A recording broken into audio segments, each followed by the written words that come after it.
All right. Okay, just to help sync up my voice with yours, here's a little ditty.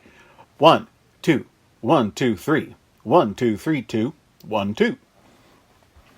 All right, so how do we introduce this? We never actually named this podcast. Oh, yeah, you're right. Boy, yeah, this was... we really thought this through. Okay. Hi, I'm Ethan. Wait. Oh, okay, go on. Okay, and I'm Yes. Mike. And today we are starting our test of a new podcast until we get bored of it, all about newspaper comic strips adapted into the motion picture medium. Yes, we will be largely exploring specifically specials that were made for primetime television, many of which may have been pilots for a series that never went to series, but we're also going to be talking about the actual series that came of them, and maybe sometimes we'll get into just plain comic strips because both of us are lifetime comics fans. And who knows, maybe we'll just start talking about random TV specials we remember. Who's to say how far this will go? Well, there's definitely a lot of material to dig into, and Ethan, I wanted you to be the person that I did this project with because I think you are probably the most knowledgeable person that I know, and possibly the most knowledgeable person, period, about old newspaper comic strips. Well, there are plenty of people who know more about newspaper comic strips than I am, but I'm willing to bet that most of them are a whole lot more boring than I am, too. So, hopefully... There may be people who know more, but none who are more passionate Yes. about these topics. Because I think we're both around the same age. We just established that I'm about 5 months older than you. Yes. So, but we both kind of grew up in the classic age of, or the golden age of newspaper comics, as some people call them. The golden age of newspaper comics? You mean the Little Nemo and Slumberland era? Yeah, we were both big fans of the Yellow Kid. Yes. Well, for us, the golden age was... Well, really, it was the golden age of what we're talking about now, which is the golden age of the newspaper comic strip spin-off. Would you say that? I'd say that. Yes. Because there have been plenty of things that were spun off of newspaper comics. After all, Popeye started out in the newspaper. Oh, yeah, that's right. I forgot about that. Thimble Theater. Oh, yeah. Yeah, but nobody remembers any of those guys. No one remembers ham gravy or castor oil anymore. They, how much of... Well, I guess actually Popeye would qualify for this podcast. Yes, we should totally do something about Popeye. Yeah. All right, Popeye is now on the docket. Yes. Hey. But for our first one, our first episode, I wanted to talk about a newspaper comic that became a movie that I saw on YouTube and kind of inspired this whole idea. And the newspaper comic is called Marvin. Yes. And the movie based on Marvin was called Marvin, Baby of the Year. We're very excited about this. Yes. Now, Ethan, do you want to tell... well, I don't know how much you know about Marvin. Okay. Do you want to... I'll tell you what I do know about Marvin. Yeah, we should... Let's make this a future podcast, is getting people up to speed with the comic strip if they're not already familiar with it. Because... Yeah, I feel especially in this one, a lot of people might not be familiar with Marvin. Yeah, because it really is dependent on what was in your local newspaper at the time, if you ever subscribed to the newspaper in the first place. I'll bet a lot of our audience is millennials who never actually had a comics page. Oh, yeah, that's true. All these kids are too busy eating avocado toast to know what a newspaper is. As if I didn't usually get... I'm about as old as you can get and still be called a millennial. They keep trying to crowd me into Generation X, but I'm really not. But anyway. You're Zennial, right? Is that the term that they've decided on? I prefer Oregon Trail generation myself. Oh, that fits. I, too, played the Oregon Trail. Yeah, that's what we all have in common, is the Oregon Trail generation had analog childhoods and digital adulthoods. That is what makes us unique. And also, we will all eventually die of dysentery. And at the moment, we have exhaustion. Yes. So very apt. But anyway, so we were speaking of Marvin. Marvin is... to put it in the bluntest possible terms, the longest-lived Garfield ripoff. Except instead of a cat, he's a baby. But they make the exact same jokes with Marvin as they do with Garfield. He's fat. He takes his parents for granted. He has a dog that he has a sibling rivalry relationship with. And that's right. There's another baby that he is also rivals with, so kind of like his normal, I guess. And I remember... go on. Oh, I was going to say, it's even... The art style is very obviously inspired by Garfield as well. Very clearly. Marvin's always got that kind of heavy-lidded, ennui look, just like Garfield does. Where he's always looking right at the camera like, can you believe this shit? Yeah, exactly. So, Marvin, I guess it is the longest-running Garfield ripoff, so it's a success in that sense. It's evolved a lot over the years, but never to the point where you wouldn't call it a Garfield ripoff, I would say. Yeah. And reading Marvin, it's really apparent what the limits of the Garfield ripoff format are. Yeah. Because all the things that you read, like Garfield doing, and you're thinking, oh, I love it, because it's Garfield. You know, when a cat does it, it's cute and funny, but when a baby does it, it's loathsome. Yeah. So Marvin is very... Mm-hmm. I want to throw in another thing about Marvin is that as a kid, when I was about the age that this special came out, I was a fan of Marvin. I liked it. I wished it was in our paper. And then I got it in our paper, and I was kind of stunned by a personality change on the cartoonist, because he spent a lot of time attacking PC culture. Really? Yeah, this what year was that? 92 to 94, I would say. Interesting. Yeah, I mean, there were a bunch of things about, you know, there was one with the detective saying, I accuse you of being a murderer. It's like, how dare you use the masculine word murderer? The correct word is murder person. Wait, I would like to back up just a second. Are you saying that someone was accusing Marvin of murder? No, Marvin was the PI in the situation. It was one of those Spaceman Smith kind of things. Okay, so Marvin was having a fantasy sequence. Okay, I gotcha. And of course, babies love to comment on these kids today in their new language. Yeah, I would not put it past Marvin to kill someone, because Marvin is a clinical sociopath. You read Marvin, and he's narcissistic. He doesn't believe that his parents have any inner life of their own. He just lives for himself. He is, he would kill you if he could. Yes. He's like Ray Bradbury's The Small Assassin. There's something about when you look into Marvin's eyes, black eyes, like a doll's eyes. He has nothing but the black dot pupil thing, as a comic strip character would. Marvin is.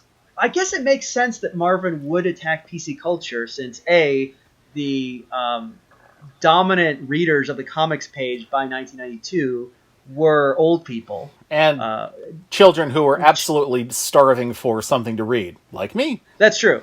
If you were a child at that point, I mean, because when I was a child, I liked Marvin because it looked like Garfield. Yes. So I didn't know any. I didn't read. I don't remember Marvin being particularly funny or good. Yeah. But and he just reminded me. We want to both come down on this right now. First podcast, we want to establish Garfield is good. We are not anti-Garfield. We are Garfield boosters. Yes. It's especially, I think, if you compare Garfield to Marvin, you can really see, some of the craft in Garfield. I know it's very trendy to mock Garfield for being kind of a very soulless corporate product, just a product of marketing and advertising. But compared to Marvin, Garfield is high art. Yeah. First of all, can we pause for just a second? Oh, sure. Should I pause the thing or just? Yeah, just pause the thing, and we're back. Are we back? We're back. Okay. Now this is going to look a much better. I can tell just by looking at the waveform. Nice. So, anyway, okay, where were we? We were speaking of Garfield. I think, was it? We were talking of Garfield. Yeah, I'm sorry. You were about to start saying something, and then I had technical difficulties. No worries. I was just going to say that when you read Garfield, well, here's the thing. Obviously, Tom Armstrong, the cartoonist behind Marvin, saw Thank Garfield. you. I hadn't looked him up. Oh yeah, yeah. When I was a kid, I actually thought it was the same guy who did both strips because I was an idiot. But and you didn't have U.S. Acres in your paper, I'll bet, because nobody did. Nobody did. I had the books, but yeah, me too. Yeah, I loved U.S. Acres. We were the only kids who knew that it existed before Garfield and Friends. We probably were. A lot of my friends had. I brought my books to school, and my friends would be like, "What is this? It looks like Garfield, but not." And it's like, "You're right." Yeah, I remember like a lot of people when Garfield and Friends came out, they're like, "Oh yeah, U.S. Acres, it's like the British Garfield. It runs in British papers." It's like, well, why is it called U.S. Acres then? But it's not. It was called Orson's Farm there. So. That's true. Yeah, I guess they had to regionalize it. But Garfield, obviously Tom Armstrong saw Garfield and said, I can do this too. Kids, apparently Jim Davis saw that there were lots of comics about dogs, none about cats. Here's a comic for cat lovers. It's going to be big. And Tom Armstrong thought, well, lots of people have babies. I'll just do the same thing for parents of babies. And he forgot that like cats are adorable and babies are awful. So people only like babies if it's their own baby. Well, that's the thing, is that Marvin is not really for baby lovers, it's for baby haters. Yeah. Well, it's if you are a new parent and you have an awful baby who keeps you up all night, you read this and you feel solidarity in your hate for Marvin. Yeah, you want a good comic about a bad baby?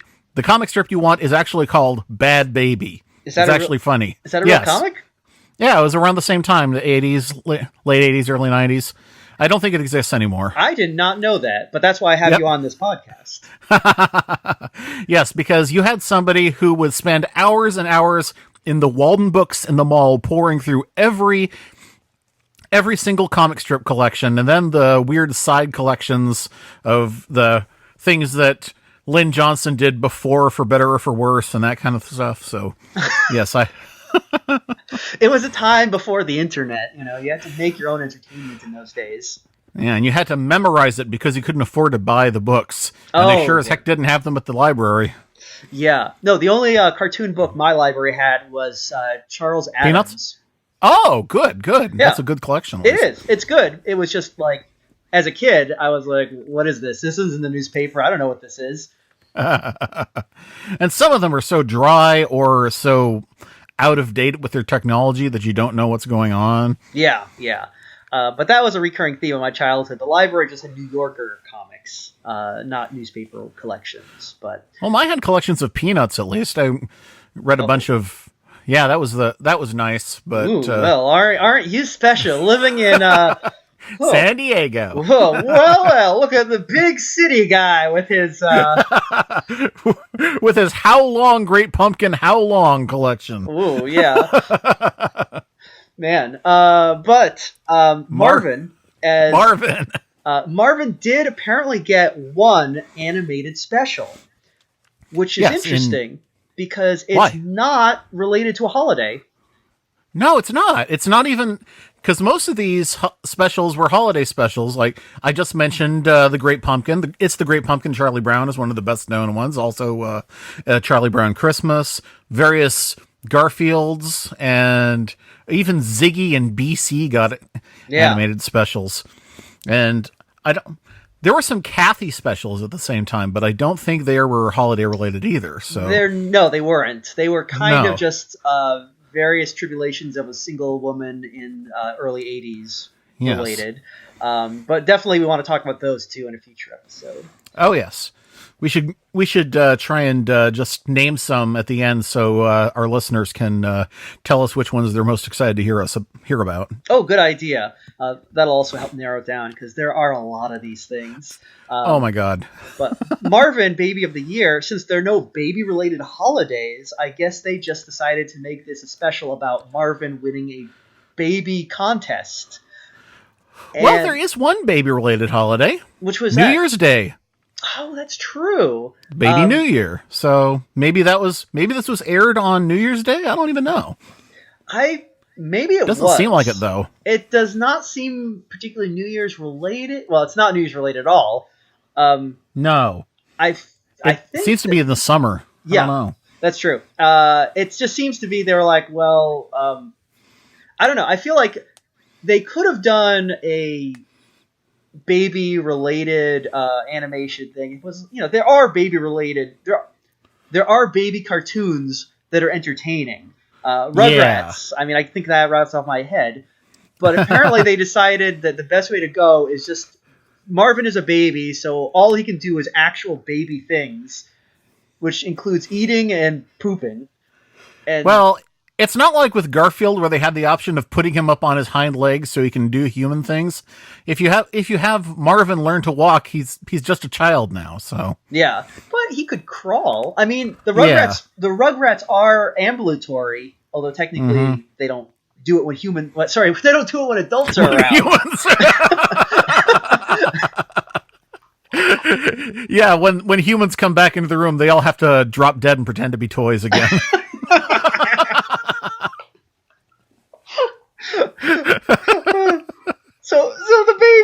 So Marvin. When you go to the Nickelodeon Studios theme park and you see the Tommy costume, yell, "Andy's coming!" and he'll just drop to the ground.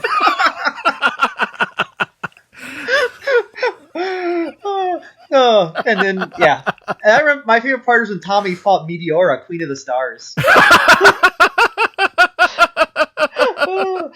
Anyway, obscure joke, kids. Ask your parents. We're like this all the time. Yeah. But, actually, speaking of, Marvin does look a lot like Chucky, now that I think about it. A little. He's a redhead, but he's, Chucky has that kind of, I'll give Marvin this. He looks better than a Klasky Chupo character. Yes. He looks really dull, but at least he doesn't look like a diseased lung. Yeah. He is recognizable as a human child. Yes. Which, is the best thing you could say about Marvin. This particular animated special, like we said, it's about Marvin winning a baby contest, but it really feels like it's a simple plot, and it spins its wheels forever to get there. Because do you think it is actually a pilot? So boring. Do you really think they thought, hey, we're going to get a Marvin series out of this. We're going to be the new Simpsons. Oh, wait, The Simpsons hasn't come out yet because it's 1989. What? But yeah. So it's 1989. This was, I wonder, did this come out prior? This came out before Garfield and Friends, right? Maybe? I think it was the same year. Okay, so maybe, because at that point I know how many comic strips had received animated series by that point. I know I know that Charlie Brown and Snoopy was a series. Yes, there was the Charlie Brown and Snoopy show already. And there wasn't yet the Mother Goose and Grimm series. No, that was late 90s or mid to late 90s, I think, wasn't it? No.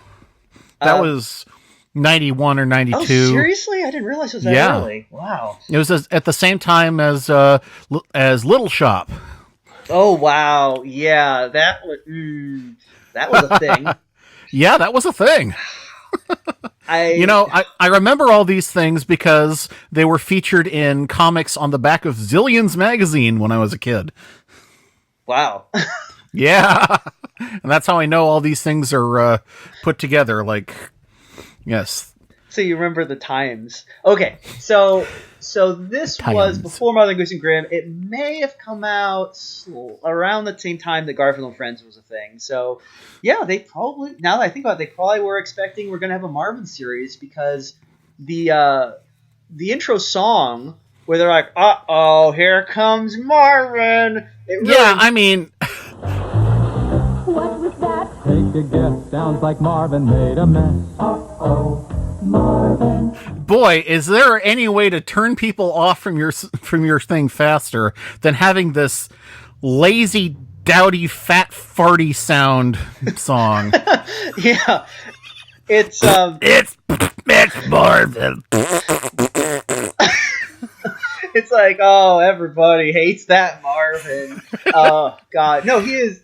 Why didn't we throw him into the high school dumpster when we had him in the shower? Marvin is Edward Gorey's The Beastly Baby. He looks a lot like him, actually. Yeah. It's a Beastly Baby with just hair. That's the only difference. But the episode begins that Marvin's parents, who are, oh God, I hate them as well. They're awful. Yeah. Um, His dad's name is Jeff. I don't know his mom's name. I think it was Jenny. Jeff and Jenny. Jeff and Jenny. So aren't those what you call? Oh no, a Jack and a Jenny. I was about to say, is that what they call donkeys?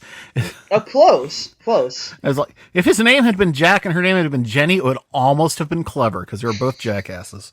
They really are. They are, because Marvin's dad, Jeff, comes home from work to speak to his wife, and immediately she just comes out. It's so passive aggressive because he's all like, "Hey, work was great. How was it at home?" And she's like, "It's great. Marvin spit up on me."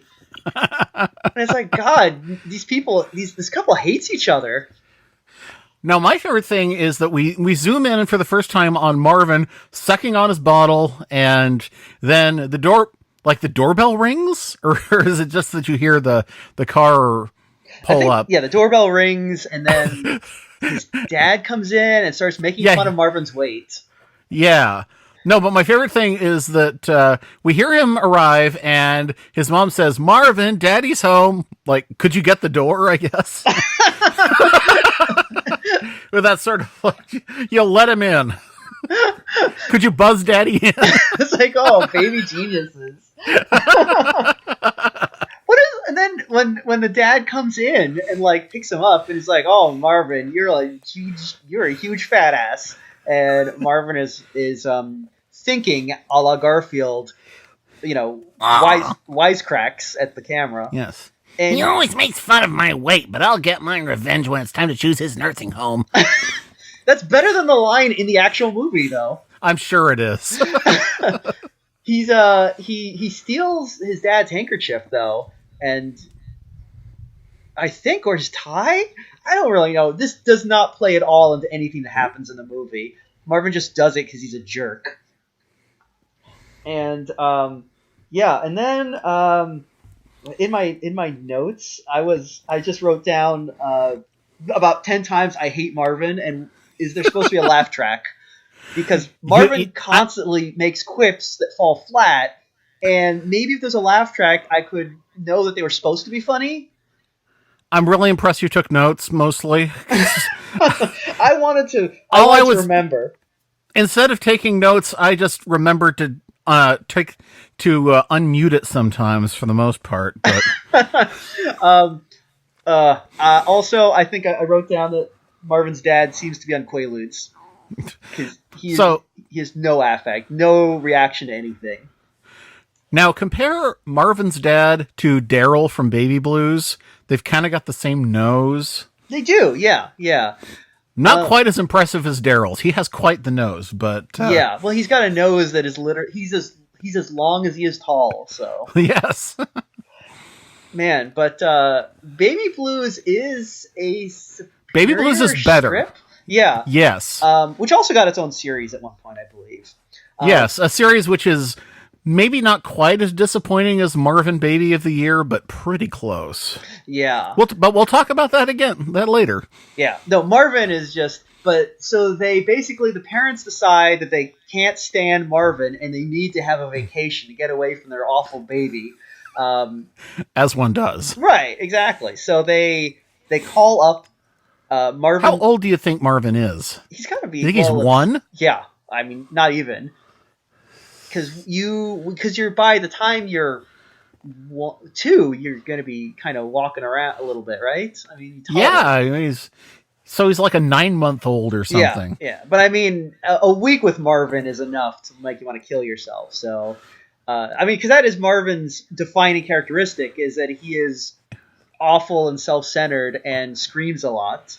And, anytime his parents do anything, Marvin's like, "Mom and Dad are Marvin groupies." Yeah. Yeah. They love me. Oh, yeah. Let me drink in that affection. Yeah. So they call up... No. Wouldn't this be so much better if Marvin had the voice of Jason Alexander? So basically, yeah, it would be Duckman then. But it would be... Actually, no, Marvin would be Baby Herman at that point. Which would be an improvement. Yes, it would. It would. I think it's actually Dana Hill doing the voice, who was also on That's Stuff right. Man. Yes. So- Dana Hill, who was a bunch of other things, and then she died rather tragically. So a little moment of silence for her there. But but her role as Marvin, not her best work, but we all do stuff to pay the rent. Yeah, I mean, the problems in Marvin. Well, she does a serviceable job. She's not like there's nothing wrong with her performance. It's just that she has to play Marvin. So yeah. But anyway, I mean, if I were doing Marvin, if they hired me to play Marvin, I'd be pinching my nose the whole time. It's me, Marvin. I'm a obnoxious baby. Is Marvin supposed to be hated? I mean, I feel like we are supposed to sympathize with his parents. Like I said, this isn't for baby lovers. This is for people who are happily child free for the most part. Yeah, this is for the people who post on that subreddit about crotch droppings and feel very superior about themselves. But oh god, so so Marvin's parents call up his grandparents. No, first Yes. they have a piece of paper that indicates there's a Baby of the Year contest, and they're like, we Yes. better hide this before Marvin's grandparents gave us this. Yeah, We're they gonna sent hide it to them, Yeah, and then they leave the baby alone with their grandparents for the weekend, the same weekend that the Baby of the Year contest is happening at the mall. Right. So it's a very local Baby of the Year contest. Yeah, it's Baby of the Municipality, apparently. Can you win the Baby of the Year contest more than 1 year in a row? Well, it depends how long you're a baby, I guess. No finer baby has been born in the last year, so 2 times in a row. Well, Marvin, Marvin's parents don't want him to enter the Baby of the Year contest because he'll get a big head. Because apparently they believe Marvin will understand the proceedings that are happening. So, Well, they're not wrong. He does, but So they're cognizant of Marvin's, unnatural precociousness. That he has human. I keep saying human. That he has adult brain powers, but he's trapped in a baby's all body. the babies that we see seem to. There's only 4 main babies in this whole thing. We mostly focus on Marvin and what's his cousin's name? Is it Megan? Megan, yes. Megan, yeah. I hate Megan is also in his grandparents'. I almost said employ. Care Yeah. is also. She comes with them to take care of Marvin, and we get a lot of funny stuff about. This is the difference between boys and girls. Women's lib. Yeah, which seems Woman at arms. Oh, it's so weirdly dated for like the 80s. This whole Women's lib. Did anyone even still say that in 1989? I mean, no, but it always takes about like 20 years before pop culture, or not pop culture, but before like Hollywood catches up to the culture. So they always are a little bit behind. at least until the internet. Now we've kind of managed to move things forward because they're starting to get the idea that memes date very quickly. Yeah, exactly. If not for the internet, I mean, we might still be getting jokes about Zippergate. So, oh God, no. Well, it's great because if they made Marvin today, instead of doing like really kind of hacky jokes about like, "I am woman, hear me roar," remember that from like 30 years ago? Marvin would just be doing the floss. Marvin, twerk of the year. It'd be like, oh, it's Marvin. No, or actually, it would be great because it would be memes that are slightly dated, just dated enough that you can tell that, like, some corporate suit made them. So yeah, Marvin would be all like, "Oh, I can has a cheeseburger." Marvin, all your babies are belong to us. Yeah, oh no, Marvin would be doing that Ally McBeal dancing baby thing. He's a baby already, so it's perfect. Oh my God! Oh, thank God Marvin did not enter the meme era. We dodged a bullet with that one. Yeah. I don't even. Gosh, did we establish is Marvin still an ongoing comic at this point? Yes, it is still happening, and They've actually made some pretty. You wouldn't even recognize it anymore. It doesn't look like him anymore. Wait a second. It doesn't look. Oh, sorry. Go on. Go on. No, I mean, it's still called Marvin. It's still about Marvin and Bitsy and probably some other dog. Yeah, in the main strip, there's a dog named Bitsy who is like the deuteragonist who's not in this show. That's right. That's weird, actually. I wonder if, wonder if he was added. Was he added later or something? Or? I guess so. It's like how Mother Goose and Grimm is now mostly about this black and white dog who's a adorable ditz. Oh, weird. I haven't read Mother Goose and Grimm in a while, so I guess I missed that. Yeah. I'm guessing it's... Go on. Oh, I was going to say, I was actually afraid because you mentioned how, when you said you wouldn't recognize Marvin anymore, and I remembered how you said in the early 90s Marvin made a pivot to be, like, anti-PC, and I just had this vision of, like, oh shit, did Marvin go full alt-right? Marvin Fillmore. Yeah, it's like just Marvin like with the Pepe Frog face and a MAGA hat. God. It's like, oh my god. I just ate. And now Marvin's parents are just the NPC face. And exactly, Marvin would be like, my parents, they have no inner life of their own. They just repeat libtard buzzwords, not like me. And then, that would make him an even bigger foil for Megan, who, of course, would now be presented as that SJW. The SJW mermaid, yeah. Yeah, her hair would be blue in this new Marvin. This new Hellworld Marvin that we're envisioning. Well, actually, I did notice when I was watching the Marvin Baby of the Year, I kept thinking Marvin's grandfather appears to have like a weird Hitler Youth undercut, so that fits right into that as well. Ugh. This is going in dark places. I really don't like this anymore. Sorry. Okay, take it back. Where were we going with this in the first place? Well, Marvin tricks his grandparents by throwing a ball at that piece of paper that his parents hid, and reveals that reminds them that the Baby of the Year contest is happening, and they're like, let's enter Marvin and Megan into that contest so they can so we can see which one of them wants it more. And they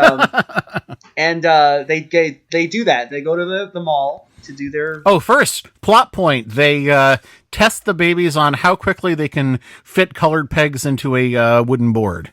Oh, that's right. You got some baby Einstein stuff going on there, which, Yeah, that was it. And Megan does it really fast and goes, haha, girls mature faster than guys.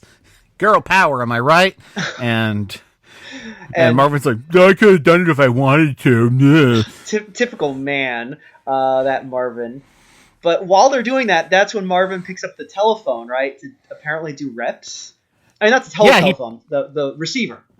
Yeah, the old timey telephone. Not so old that you have to hold the candlestick in one hand and the receiver in the other. Just the old timey ones where it's connected with a cord, and his parents aren't able to call because the phone is off the hook. Remember when that was a thing? Yeah, that's the kind of thing you're going to have to explain to kids now if they watch it. Yeah, it was a different world where you only had rotary phones, and if someone had picked them up, you couldn't get through. It's weird how telecommunications have rendered so many of our old films obsolete. Yeah.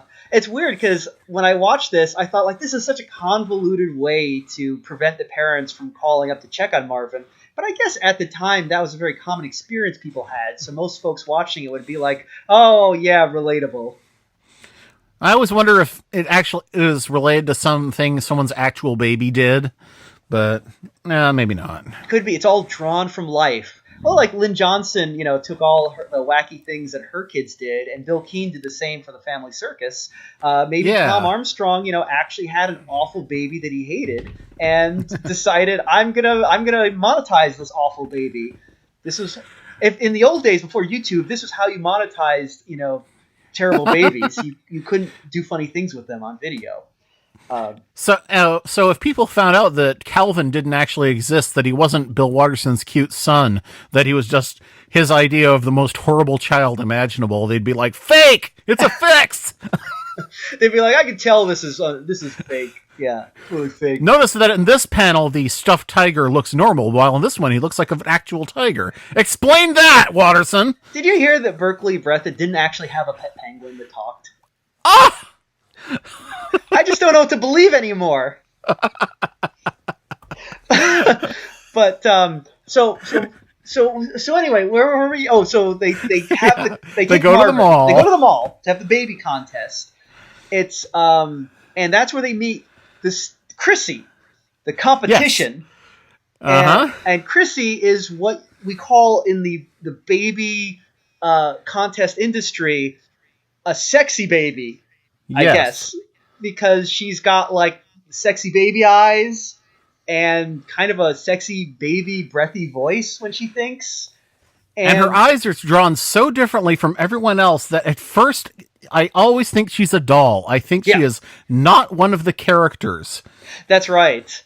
And I like when her mom, I guess it's her mom, though her mom is drawn normally and not sexy. Her mom says, baby Chrissy, I think she actually refers to her baby as baby Chrissy, has won every baby contest in the county, which indicates that there are multiple baby contests in this one county.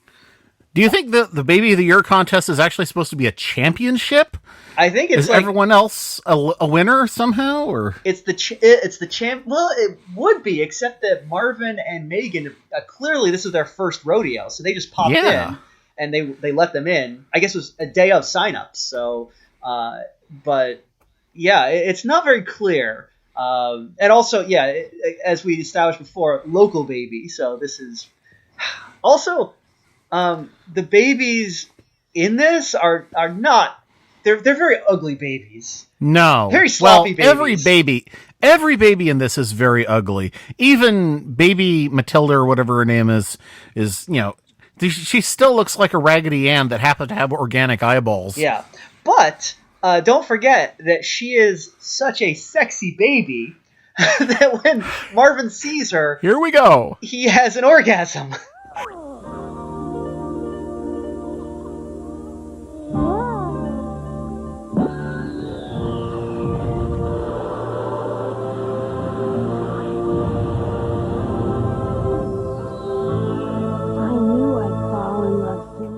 Yes, you saw right. We saw Marvin sees this baby, and you actually see a locomotive going through a tunnel. Yes, and like a wave crashing with, I think, a rubber ducky in it, if I remember right. There's like a rocket blasting off. You know, sausages being made. It's just, it's not subtle. It's and I suppose he wants to pork the infant. Yeah, it's I guess it's one of those things where maybe the 80s were a more innocent time where if you saw a baby like having an orgasm, you're like, that's cute. But nowadays you see a baby having an orgasm and it's like, that's weird. I mean, I don't know. I mean, maybe I'm going out on a limb here and thinking, I don't know. I don't really want to think about Marvin getting, excited. No. Or, I mean, I don't really want to think about any baby doing this, but especially not Marvin. I mean, it's not like they're age inappropriate for one another, but true. I mean, this is our first episode, and we go on a diatribe about baby orgasm. So this is hang on, folks.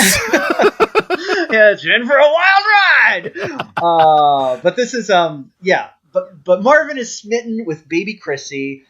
Chrissy, sorry. And he thinks she is the best baby. I think he has like a fantasy sequence where they're like, oh no, he's imagining him winning the baby contest. Yes. And then Megan shows up in an ice cream truck and steals it. Yeah.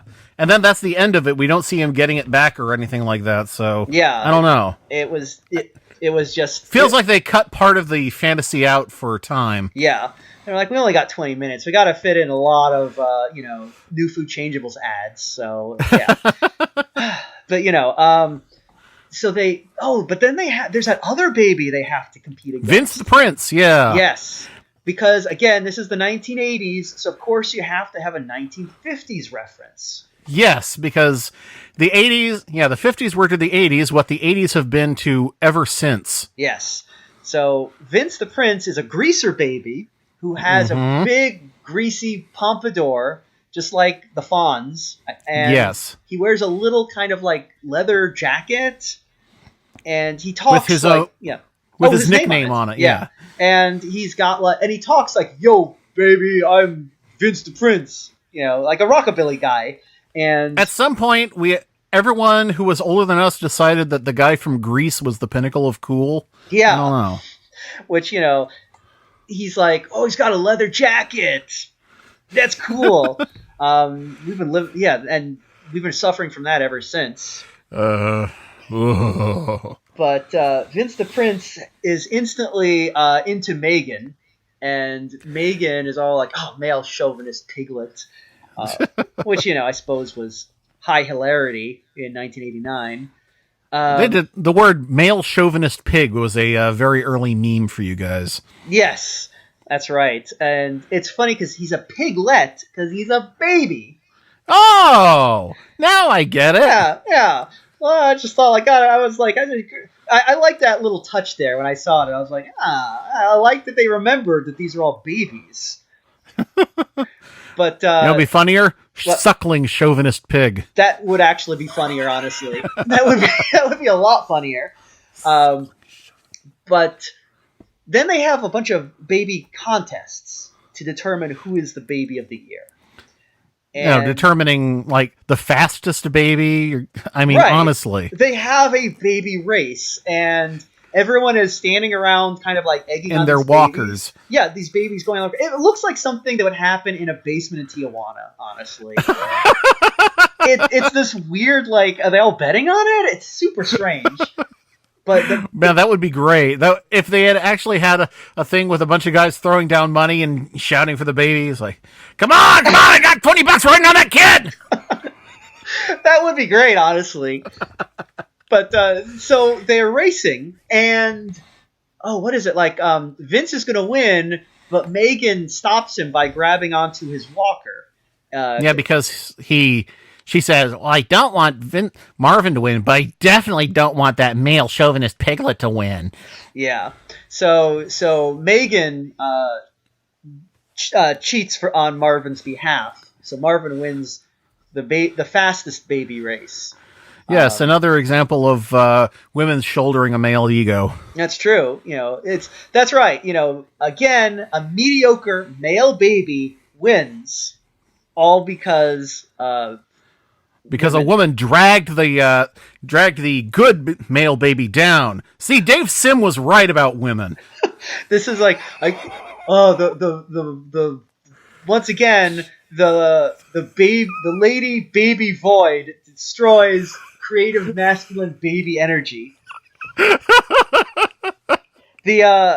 then Megan does win a different contest. They have a baby gymnastics contest. And Megan is apparently she can't walk, but she can do backflips. And so that's Megan's thing. And Marvin wins something too. What does he win? He wins was it? I don't know. I'm scrubbing through the thing because I don't remember some of these things, and I'm not really able to find what happened. Marvin won something, but it was off screen. Well, he won the race. Remember? Oh, you're right, he did. So wait a second. So what did baby Chrissy win? I think she won the prettiest face or something. They just announced that she won it, and then they were like, okay. Now while this is all going on, there are 3 winners. Right. So while that's all going on, Marvin's parents decide they freak out because they can't call, so they come back from their vacation. And, or actually Marvin's mom is like, we gotta get back because my parents can't be trusted with children. And Marvin's dad is, you're flipping out over nothing. This is totally fine. And she'll be like, don't tell me I'm flipping out. I'm a crazy woman. my maternal instincts are going wild. So, yeah. All I know is that if a woman tells you that her father cannot be trusted around small children, listen to her. Oh, yeah. Oh, we're going through some very dark places on this Marvin episode. It's Marvin. He deserves it. True. But anyway, so not Marvin. Jeff and Jenny return, and they get home. They see that the grandparents have decided to enter Marvin into the baby contest, and they just found the flyer lying around. They didn't say. Did they leave a note saying next time you see it's Marvin will be baby of the year? Blah blah blah. Yeah, and they're all like, "Not on our watch. No baby of mine's gonna be a championship baby." So make my baby a success. How dare you? Yeah. So they rush off to the ball to put a stop to this. To the ball.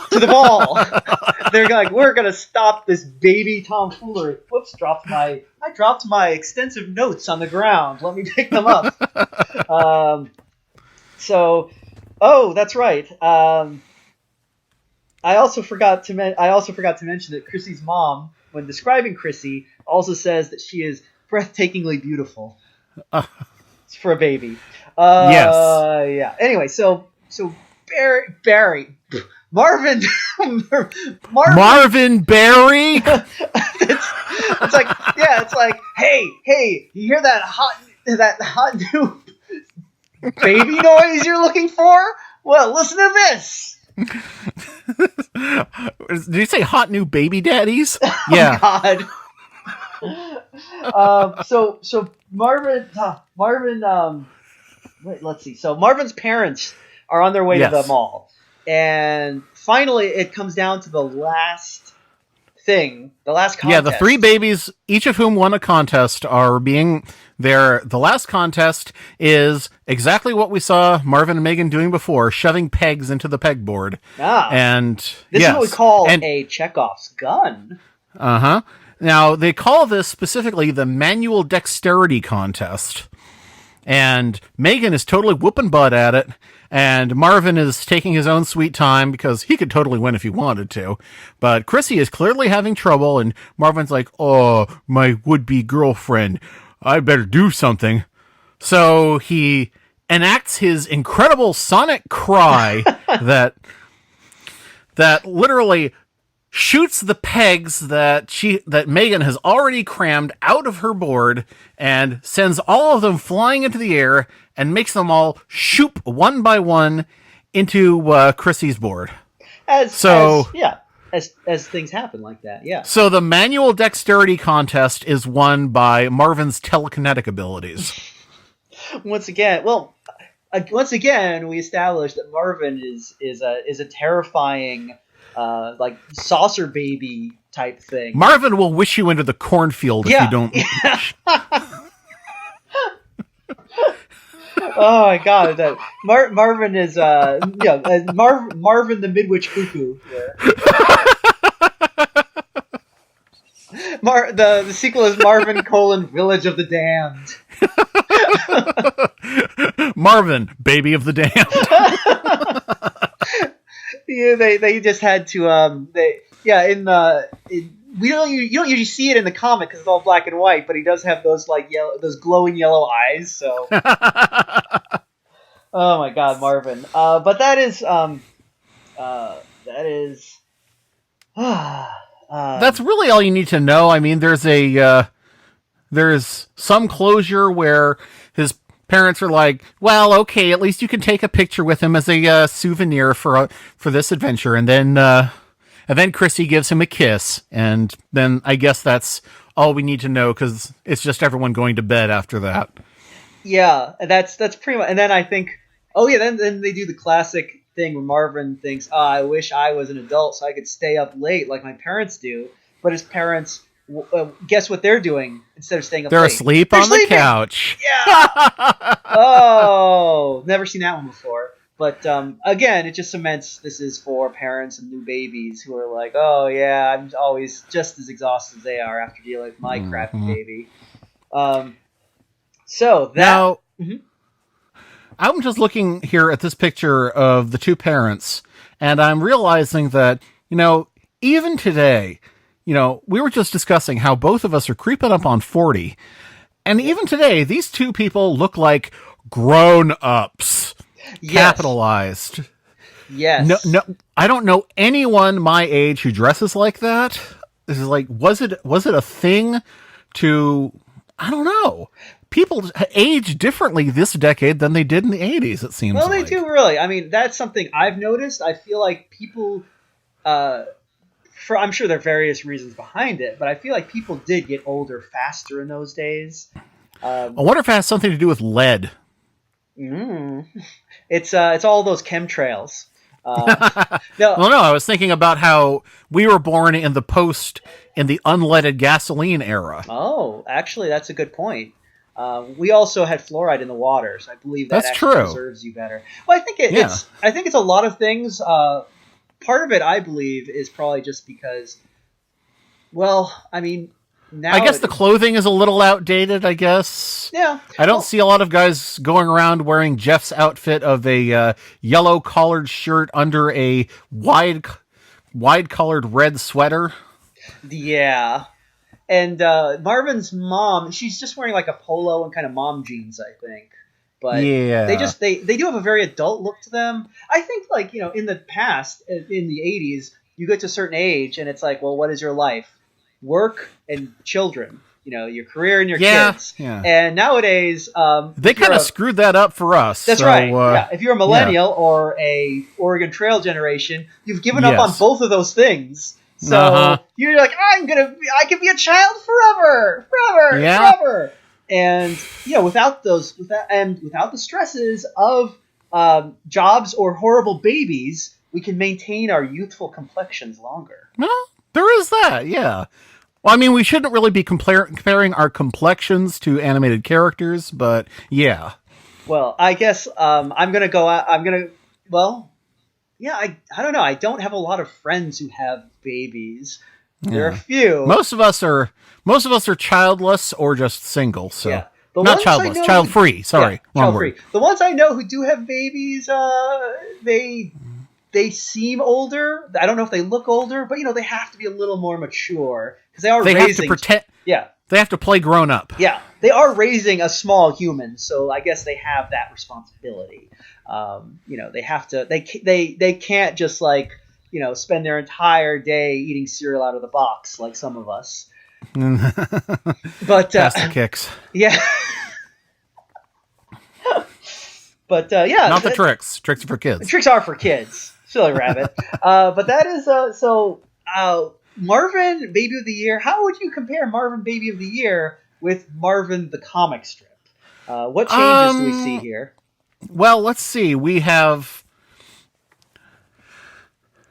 and if anything, I'd say it was too accurate. They should have taken more liberties with it because there's not much to the Marvin comic strip. Yeah, it's just Marvin sitting there making quips and being fat. That's all he does here too. Oh, speaking of which, you know how I'll bet most people found out about this cartoon? Us talking about it right now. Probably. But I was going to say that I heard about this cartoon, reading about it on Wikipedia, so I looked it up on Google, and you know where one of the very first hits is? Where? It's no longer there. The Cartoon Fatness Wiki. Oh! Well, yes, because there are a couple of scenes where Marvin eats too much, and somebody had those images of the fat baby burned into their cerebellum so thoroughly. Oh my god. That they probably wore out their VCR copy. How many... Oh my gosh. I mean, I can't judge because so much of my adult sexuality was created by Garfield. But how many people? But I feel like people who saw Garfield and were like, I now have a fat fetish, can still look down on people who got it from Marvin. I mean, if someone told me yeah, I got my fat fetish from watching Marvin, I'd be like, Marvin sucks. Well, and it doesn't make you suck if you got your fat fetish from Marvin. You know, we cannot judge. No, we cannot judge. Your fetish is still fine. It's just that you got it from a bad source. But that's not your fault. I mean, when you're a kid, you see stuff on TV. You have no control over that. Yes. It's just, especially back then, the TV is on. There were 3 channels. What else are you going to watch? What else are you going to do with your time? Nothing. Speaking of fetishes, how much do you think that the prevalent theme in the 80s of cool babies, how much do you think that had to do with the adult baby phenomenon? Oh my gosh. Okay. Because you had a lot of like cool babies who rode skateboards and had adventures. You had, not just Marvin, you had things like Muppet Babies, you had Fantastic Max. That's you true. had a whole There was that was very tight up. Everyone at that point in the late 80s was having babies. Or everything was blank babies or blank kids or blank and son. Uh-huh. So, yeah, you're right. That was huge. And so much of it was like, that was when they were like, how do we indicate they're babies? Well, they're small and they wear diapers. Yes, they wear nothing but a diaper. A cartoon baby never puts on a shirt. Yeah. But and half the time they clearly were old enough that they should no longer need diapers because they're walking and talking and everything and communicating with adults, but in complete sentences. But it's like, I guess it's like the Boss Baby, where they're like, I drink a special formula that keeps me physically a baby, but mentally an adult, and I just love shitting in diapers. I just love it, so I do it. Boss, and I guess you could draw a direct line from the cool babies of the 80s to Boss Baby, which is basically who is basically the cool 80s Futurama business guy just as a baby. Yes, he's Clamp from Gremlins 2, but as a baby. Yeah. So, wow, who is a good guy version of Trump? Let's not forget. Yeah. We've blown the lid off the this cool babies continuity. And it all started with Marvin. All right, so I think have we said all that needs to be said about Marvin? We've said much more than ever needed to be said about Marvin. Yeah. Why did we even do this? Let's never discuss Marvin again. Marvin who? Thank God this was the only special ever made about this unmentionable baby. But there are let's see various technical details to discuss about Marvin. I guess the animation is okay. Yeah. It's even a little over animated in some places, where sometimes you see too much shadow on Marvin's face. Yeah, it's perfectly decent. It has some familiar voice actors. Ruth Buzzy is in it. She's in everything. Frank Welker is in it. He's in everything. He's great as always. John Stevenson is in it. He probably best known as the voice of Mr. Slate. You recognize him as the grandpa immediately with this kind of voice. Yeah. Who was Frank Welker playing in this? He was the announcer at the baby thing. Okay. I don't think we ever actually saw his face. Maybe we did. Yeah, who knows? I don't want to watch it again and find out. He probably made all the Marvin kind of baby noises as well. He does. Yeah. I was thinking that Marvin, when he made baby noises, sounded a lot like Slimer, who I believe is also Frank Welker. Slimer? Yeah. Well, that's I can do a lot of Frank Welker voices, actually. I was going to say, Ethan, you have a whole new career as a Marvin impersonator. Yeah. I can also do the Frank Welker dumb guy voice. Which, would also fit for Marvin. That'd be hilarious. That would be so much funnier if Marvin sounded like, the infraggable Crunk. Yeah, well, yeah. There most things would actually make this funnier than it was. But yeah, I mean... Yeah. I think Marvin Baby of the Year was put on this earth for us to do remixes on it. It should be in YouTube poops. It should have a riff tracks, an official one. It should... I feel like it's kind of obscure at this point, even amongst we'll change that. Well, yeah, after this, everyone's good. Do you think as many people are going to listen to our podcast as saw Marvin Baby of the Year in first run? I think more. We're gonna make. We're going to do for Marvin Baby of the Year what Red Letter Media did for Miami Connection. So, oh my God! Yeah, so it's going to be big. But there are also a lot of other animated TV specials about other comic strips that we will probably discuss in future episodes. Yes, tell me one that you're excited about, Mike. I'm actually very excited to talk about the Kathy specials. Oh, yes. As much as I hated Kathy as a child, I feel like they're due for a critical re-examination. So that's one I'm kind of gung-ho for. There's 3 of them, right? Yes, that's right. How about you, Ethan? Are there any that you are particularly interested in talking about? Yes. It seems a little disingenuous to call it a special, but it's not really a series either because there's 5 of them. It's Miss Peach of the Kelly School. It is a Whoa. puppet production of the comic strip Miss Peach. It was made in the 70s, and it really shows its Muppet Show style origins, and even has some of the cast of the Muppet Show working on it, even though it's not a Muppet production. So that'll be, I think that'll be really interesting to talk about. Wow, I did not even know that was a thing. So, that I saw this special years before I ever heard Miss Peach was even a strip. So. Oh, okay. So that was your first experience with it. So that should be interesting to talk about. See the differences there. I think I'm going to have to actually go back and read some Miss Peach because I remember nothing about that strip. Except that they're like people with very large heads. Yes. And it's you know all about that. Is it done by the Momma guy? Yeah, the Momma guy. He died, and so did Momma, actually. Oh, well. Did you know that? The very last Momma strip was all these comic strip characters gathered around at her funeral. Even Jeremy from Zitz was there. Is this for real? This is for real. This is for real? This sounds like actual final strip. This sounds like a creepypasta. Yeah, I was gonna say. I was like, are you sure you're not writing this for the next creepypasta cook-off? Yeah, like Mama's. There's like the lost Momma strip. Mama's dead. No, I don't know why they did this, but that's literally what they had. They all, like, Snuffy Smith was shedding tears and everything. Oh my god, I can just imagine. It's going to be like Snuffy Smith saying, it's deeper than Old Man Fisher's pond and bigger than the tippy top mountain. What is it, Pa? The hole in my heart from Mama. You know, her name was Sonia Hobbs. I didn't know that. I actually did not know that either. I didn't know that either until I read it on the grave. So wait a second, but I mean,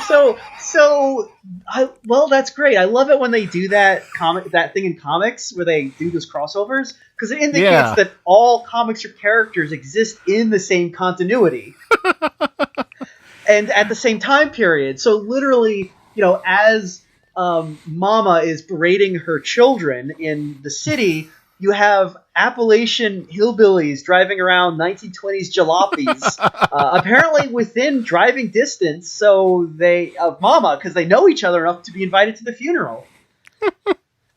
Oh my gosh, who else was in that thing? Oh, I don't know. I'd have to look at it to find. Well, I'll just look at it right now. It's like the biggest crossover. Do you remember what is it when Blondie had that like 100 Years of Blondie and all the comics showed up to just like look at them? I remember that one. And okay, yeah, here it is. Snoopy is there. Okay, Daryl from Baby Blues is there. Okay, Jeffy is there. He's praying. Wait. Oh, yeah. Okay. Oh my God. Kathy is there. Yeah. All right. Kathy does know the importance of mothers. Luann is there, and a whole bunch. And there's a mariachi band, a very small one, provided by Sergio Aragones. Oh, okay. How delightful! Yes, I can't believe Mama is fucking dead. Well, Mel Lazarus is dead too. So. Did Mel Lazarus die when Mama died? Yes, they died together on more the or same less. Day. Is this like if you die in the comic, you die in real life? It's like how didn't Charles Schultz die the day after the Peanuts stopped? Yeah, he did, or maybe the day before. Yeah, man. So just warning to all those aspiring cartoonists out there, never stop drawing. Yeah, ooh. Your heartbeat is their heartbeat. I do like that Snoopy was invited to the funeral though. Yeah, he's just standing there staring kind of uncomprehendingly. I'm not, I'm not seeing, I don't have it in front of me to see it, but in my head, I'm just imagining Mama there, in her casket and Snoopy dancing on it like it's Schroeder's piano.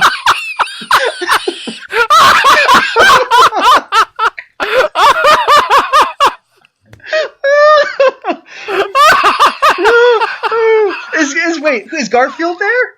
Wait. Garfield is not there. No, I can't. There's no food. So I get Garfield and Mama had a feud. But is Marvin there? I guess is the question. Marvin is not there. No. Well, it's interesting to see. The only ones I didn't mention yet are some old man holding up a dog that I've never seen before. Okay, I gotta look this up now. I'm gonna look up Mama's Dead. Last Mama strip. Okay, yeah, that's last God, this seems like an epic just troll, honestly. Last Mama strip. He's like, yeah, you like Mama? Well, she's dead now. She's dead. Okay, let's see. Come on, show me the picture. Show me the picture. Okay. An old man holding up. What the? Oh, what is that from? It's like he's from Bizarro. Yeah, it's one of those comics where there's no recurring characters. It's like, is it Herman? Not it's Herman. I think it might be Ballard Street. Wait, I've never seen that one. And who is this guy standing under the tree? I don't know him either. I'm not sure. He's a new one. Let's see. I'm looking at it in an article from Deadspin. Does it say who else is in here? Okay, let's see. Characters from Mutts. I don't know their names. Yeah. I see the dog from For Better or Worse. Yeah. It seems to be Farley instead of Edgar, which is strange because Farley died about 20 years before. Well, I think he's man, wow. Okay, so I'm just now that I'm actually seeing this picture, I'm first of all, the tiny mariachi band. It's adorable. Man, okay, but Kathy is tiny. She only comes up to like Jeremy Duncan's like waist. This really tells us more than we ever expected about the comics world, doesn't it? Yeah, and Mama, I know Mama was tiny. Her grave is enormous. It's bigger. Like her gravestone is bigger than the mourners. Luann is dressed appropriately for mourning. She's all in black. Yeah. But Jeremy just came in his his flannel, and I think he wandered into the wrong funeral. Yeah. Who is this guy though in the corner? Who is that? Oh, I'm nothing. I'm going to assume it's some sort of psychopomp. Yeah. He came to take her away. Oh my gosh. I'm trying, honestly, I feel kind of bad saying it, but Mama's funeral is kind of sparsely attended considering the comics world. Well, the whole point of Mama is that no one really likes her. Yeah. Well, none of her children are there, so no, that's kind of telling.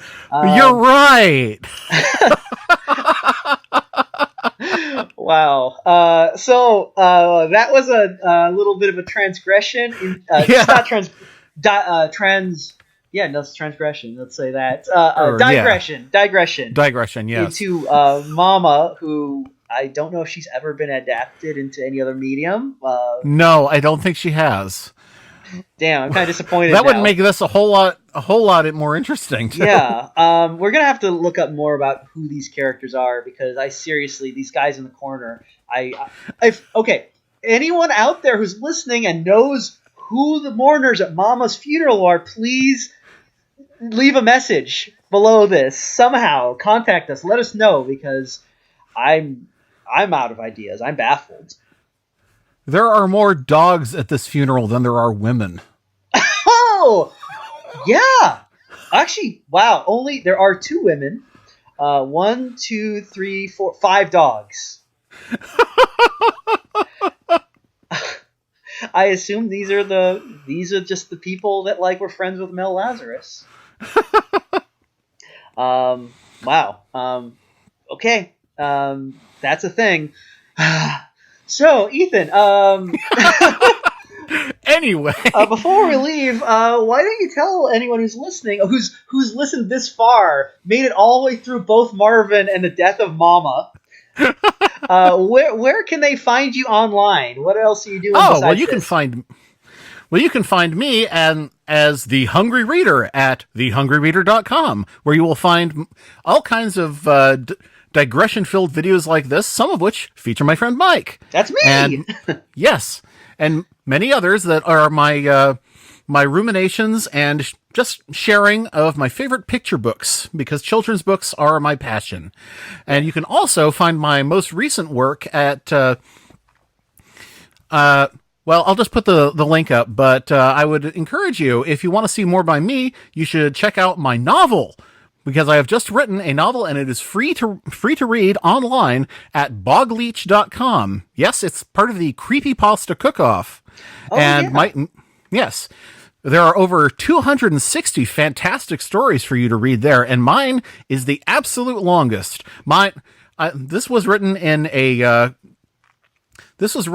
with my partner Glumdrop, and you can also see more of her work at pizzaadventures.tumblr.com. Check it out. It's her ongoing comic strip. Nice. And Mike, do you have anything of yours that you would like to share? Sure. Well, I'm a man of many talents myself, besides talking a lot. You can see most of my work at my website, www.guttersnipecomic.com, which includes comics, graphic novels, text games, and other various sundries. And also check me out on Twitter at BitterCorella, where I'm Tumblr famous for making a viral thread once and constantly also trying to chase that dragon again. But you can never get enough of that, really. Yeah, can't get enough of that sweet music, But, well, you haven't added to it recently, so. Well, it's well, people, yeah. One of these days, I'll think of another joke. All right, I guess that's all for now. But we'll probably be back to talk about more awful comics and some good ones too soon enough. Well, This podcast has been brought to you by nobody. We are not sponsored by anyone, but if you would like to sponsor us, we will actually go so far as to not slander your name at the end of the podcast. But until then, Blue Apron serves poison. Dollar Shave Club will rake your face until you bleed. and whatever that Netflix for anime is, it's crap too.